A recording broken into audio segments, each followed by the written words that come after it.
And fondue. I do have a little fondue. Oh, is Sam here? There he is. Oh, is he on? Hey guys. Is he on the phone? Oh, that's great. Thanks, Sam. Oh, are you mad at me, Dave? No. I'm happy. I'm guessing you're in Oklahoma City? Indeed. Yeah. Indeed. For losing track of time already before game one. Well, apologies. Look, you're a big writer for The Athletic and The New York Times and all that fun stuff. I get it. Was your plane diverted like the Pacers, or did you get in okay? We spent about 4.5 hours delayed in Vegas while the tornadoes went through OKC, but can't complain too much. The people who got there before me and us were some of my work buddies were in the airport that had no power, so good times. Isn't that the worst?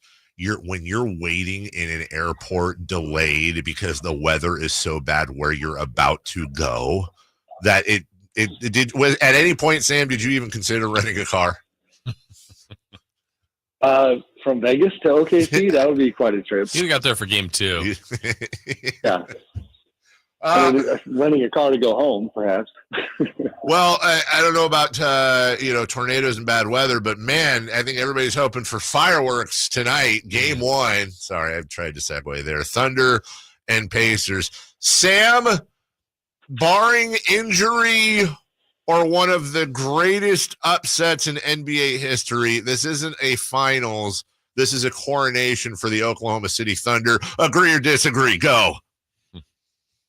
I agree, but I haven't seen the Pacers up close literally since they came through Sacramento in late December, early January, whenever that was. So I feel like I'm being disrespectful to them because I've seen what they've done, seen how good they've been. But no, I don't think you're wrong. I actually, I tweeted something last night just to tell you that we're not crazy. Trae Young, known Oklahoma native and Atlanta Hawk star, did an event last night with Kendall Jackson and Mark Spears from ESPN was hosting. And bottom line, Trae gave his opinion that this was the Thunder's finals and that he would be shocked if they didn't win. I was a little surprised with his willingness to be so kind of, candid about that, I guess. But it also underscored that, they're not alone. That is what I think is going to happen here. And it's a very good team with an incredible defense, and they're probably about to raise a trophy. And I'm in Bricktown right now. They're going to have a parade here, I would expect, in a couple of weeks. Yeah, and so when you, as a writer, obviously that's, I think, what a lot of people believe. Most people are predicting that. So do you go in with, kind of that as the backdrop and we're going to write that way to prove it? Or do you have other angles going in? Obviously, if it's an upset, that's a completely different thing. But what is your approach to this finals and kind of the angles of storylines you're trying to find? Yeah, I mean, admittedly, it's a tricky, it's a good assignment to have in terms of being lucky to be here, but it does get tricky, not only, Jay, because of the stuff that you're talking about, but because we add staff. So, I think we have 97 athletic writers here, roughly. And it's everybody's trying to direct traffic and figure out what to write about. So, I mean, angles-wise, I will say that, right out the gate, because I've been around OKC, I probably gravitate towards the Indiana side, where I find their stories interesting, and I haven't been around them, so I'll try to connect to some of their people and see what I could do there. My distraction, as you heard my pause and thought there, was, you're in OKC when there's two random Oklahomans walking around with sweatshirts on, the matching sweatshirts that say "My whole life is consistent," which is the famous Shai Gilgeous-Alexander quote. So these are not things you see elsewhere. So the people here are feeling it. But yeah, angles-wise, the Halliburton thing, obviously I knew him a little bit during the Kings days. Curious to see if he can meet the moment and be special like he has been in the playoffs. And Siakam is a guy that nobody expected to be winning a Conference Finals MVP award. So we'll see if they can put up a fight here. Sam Amick joining us. Yeah, it is interesting with the with the angles. It seems like much of the national media, and present company excluded, has really spent a ton of time on, is this bad for the NBA that, small markets, is this bad and blah, blah. And guys like me, and I think a lot of others, especially in small markets, love this type of stuff. Why do you think the NBA has this issue, but for example, the NFL, the king of all sports here, they're completely insulated? Nobody gives a crap if it's Pittsburgh and Green Bay or the Chiefs and Buffalo in the in the conference finals. What is it about the NBA that makes that such an angle? Is that just a media thing? No, I mean, I think it's the history of the league where you had Boston and LA, with far and away more championships than anybody else. And, and then it's just been a big city over small market league and history. It is changing quickly because obviously the Spurs were the exception, right? Like where, we found a way to tell those stories, and people watched. But I think we talked about it last week, like the way the CBA has changed parity. And I think the league is embracing it, where they know that it's time to start, kind of elevating teams like OKC and Indiana, where, Shai Gilgeous-Alexander shows no desire to play anywhere else. So you better find out, how to make him a superstar from this market. And in that regard, I actually think even if the ratings are down this year, like they probably will be, I think big picture, it's good for the league because this is the work that needs to be done. These are the stars that need to be elevated.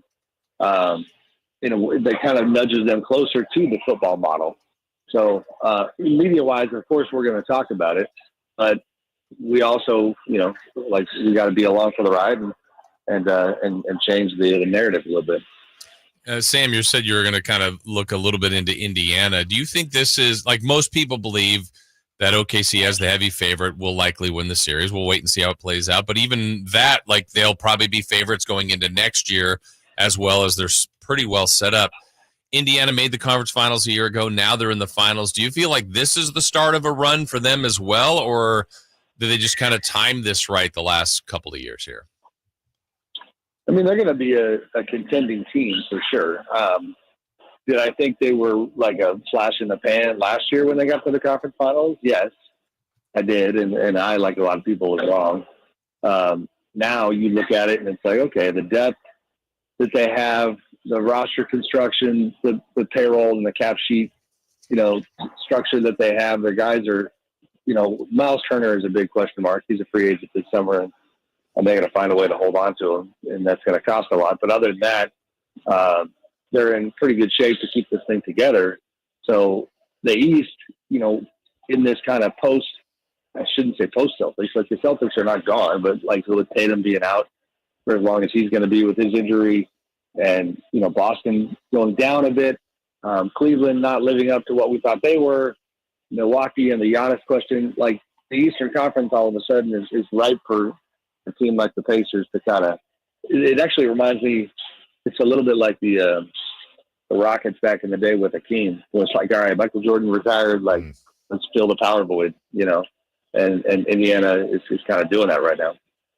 Sam Amick of The Athletic with us. Sam, I just want to switch off real quick from the finals. Matt Ishbia, according to reports, emailed the Suns basketball operations team internally on Wednesday, taking accountability for not doing enough to establish a culture and identity in Phoenix.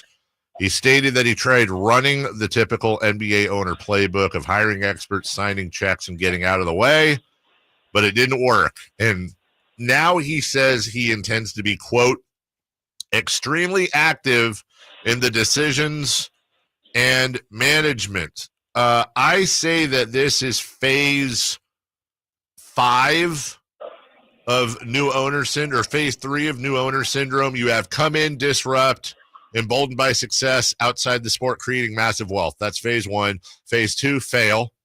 Phase 3, double down even harder, thinking you didn't implement everything forcefully enough. And then phase 4 is fail even worse. I feel like Ishbia is in phase 3 right now. Yeah, I mean, somewhere in there is denial. Like the fact that Matt is trying to pretend that he wasn't very involved before is laughable. I'm also puzzled by the timing of this getting out because, to be honest, I don't think he sent that on Wednesday. Like I've known about that letter for 2 weeks. And it's like, it's just weird that he decided to put pen to paper with these ideas and then have a kind of clunky rollout where, media was to some extent aware that this was his messaging. Obviously now it's out there. If anything, the letter that I expected was, I have learned the hard way that being too involved is not working, and I am just going to hire, good people and get the hell out of the way. And he's going the other way. So we'll see what happens. It's also, I don't know, it's a little vain for my taste to be so dramatic about his team's operations. Like, man, nobody really cares. Like, the team's not very good. Just go try to work and get better. Acting as if everybody was on the edge of their seat, wondering how they were going to function next is a little strange. Talking with Sam Amick from The Athletic. Sam, how about Tibbs in New York? They had a great run, best run in 25 years, and surprising to some, not to everybody, that he was removed there. Just overall, kind of what's next for Tibbs, you think? What's next for the Knicks, and kind of how this all went down? Yeah, I mean, I actually heard you guys talking yesterday about this move, and Dave enjoyed your and you kind of just alluded to it, but a lot of your analysis on owners and why this coaching trend is happening. You didn't necessarily get to the answers, but you kind of went through all the different dynamics that are so interesting about why so many coaches are getting fired these days. And I think a lot of that was on point. With Tibbs, though, it's like, man, sometimes it just feels like the obvious thing gets overlooked. Like, they just did something they haven't done in a quarter century.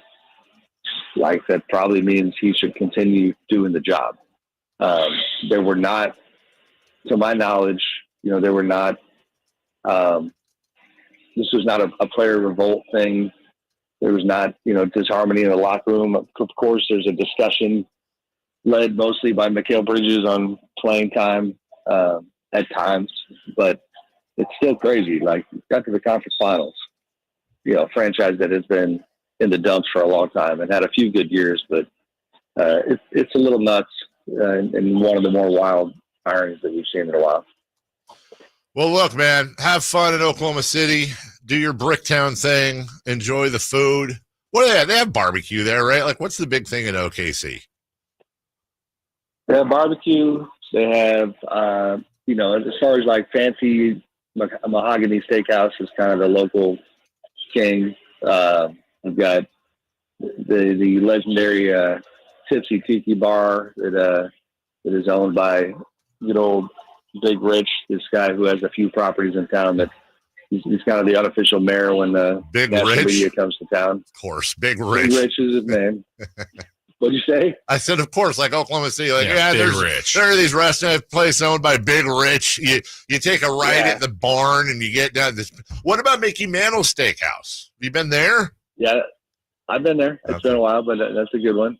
To your point, though, I at that event last night, you know where you are when somebody's making a reference. They called one of the people on hand Boss Hog, and I was like, wow. But yeah, ironically, Big Rich played at San Jose State. He's a NorCal guy. But yes, there's the Oklahoma flavor is strong out there. I think barbecue is on the menu at some point. So no, we'll have a good time. It'll be good, and maybe we'll get shocked and the Pacers will win game one, and we'll talk about how dumb we are next week. Okay, well, let's talk about how dumb Sam is coming up next Thursday at 8 a.m. Looking forward to it. Appreciate you, buddy. At least the time we had you. We'll see you soon. Sorry for the delay. Thanks, guys. Thanks, Sam. Bye. Yeah. I thought You thought he said shot? I thought he said maybe we'll get shot. No, shocked. Yeah. Shocked. All right, when we come back. Thank you to Sam. NBA Finals memories. What are your favorite memories of the NBA Finals? What do you